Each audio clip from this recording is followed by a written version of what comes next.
मुझे जीना है माँ।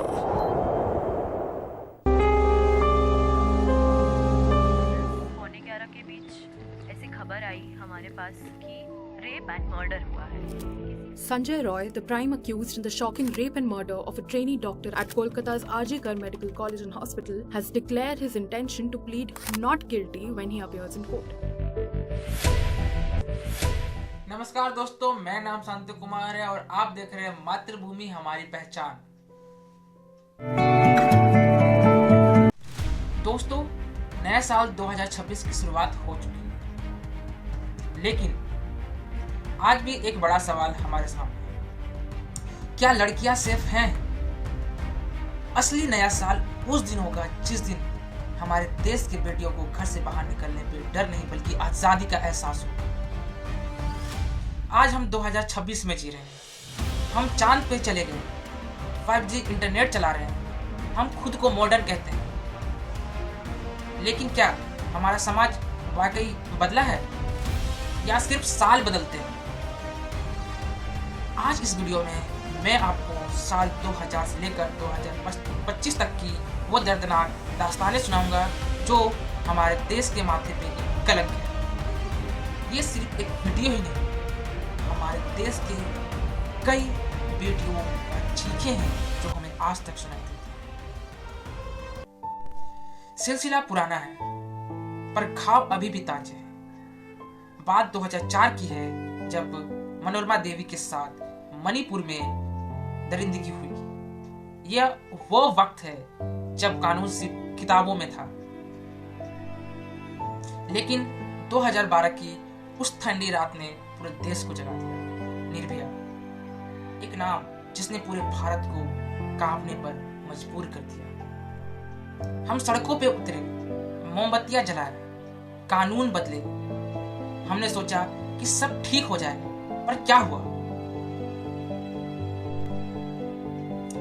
वक्त गुजरता गया पर दरिंदगी नहीं रुकी। 2018 में कथुआ की वो 8 साल की मासूम बच्ची जिसे मंदिर जैसे पवित्र स्थान पर दरिंदगी का शिकार बनाया गया। क्या हम इतने गिर चुके थे? फिर उन्नाव और हथरास, जहां बेटियों को इंसाफ मांगने पर मौत मिली, फिर उनका सामान भी छीन लिया गया।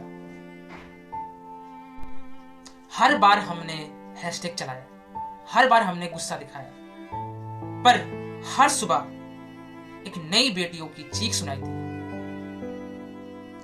नया भारत पर पुराना दर्द। हम 2024 में आए। कोलकाता का आरजी कार हॉस्पिटल। एक डॉक्टर जो दूसरों की जान बचाने के लिए दिन रात एक करती थी, वही डॉक्टर अपने ही हॉस्पिटल में महफूज नहीं रह पाई। और अब 2025 हालात ये है कि घर पे आए डिलीवरी एजेंट भी एक दरिंदा बन सकता है। 2000 से 2025 तक पूरे 25 साल बीत गए, पर बेटियां आज भी घर से निकलने से पहले वक्त देखती है, कपड़े देखती है और रास्ता बदलती है। अभी मैं आपको ऐसी बात बताने जाऊंगा जिसे सुनकर आपके रोंगटे खड़े हो जाएंगे। कुछ डाटा है, कुछ फैक्ट है जो आपको जानने चाहिए। नेशनल क्राइम रिकॉर्ड ब्यूरो के डाटा के हिसाब से साल 2000 से अब तक कुल 6,35,000 से लेकर 6,50,000 तक ऑफिशियली रेप केस रजिस्टर हुए हैं। ये सिर्फ वो डाटा है जो पुलिस रिकॉर्ड में एफआईआर के तौर पर दर्ज हुआ है। कई स्टडी का मानना यह है कि असली संख्या इससे भी ज्यादा हो सकता है, क्योंकि बहुत से केस रिपोर्ट ही नहीं हो पाते। कुलदीप सिंगर जैसे बाहुबली नेता ये होने ही नहीं देते। अगर वो हिम्मत करके पुलिस स्टेशन जाती है रिपोर्ट दर्ज करवाने के लिए, तो पहले तो वो पुलिस उस नेताओं के डर से उनकी रिपोर्ट नहीं लिखते। अगर उनके ऊपर दबाव दिया जाता है, वो रिपोर्ट लिखते भी है, तो वो बाहुबली नेता उनके पूरे परिवार को मारने की धमकी देते हैं। और कई हद तक केसेस में ये आया है कि उनके परिवार को मार भी देते हैं। इतने सारे केसेस रजिस्टर होने के बावजूद भी इंडिया में कन्विक्शनल रेट 27 से 28% के पीछे है। मतलब कुल 25 सालों में जितने केसेस रजिस्टर हुए हैं उनमें से कईयों को तो सजा भी नहीं मिली है। सवाल ये नहीं है कि कानून क्या कर रहा है, सवाल ये है कि हमारा समाज किस दिशा में जा रहा है।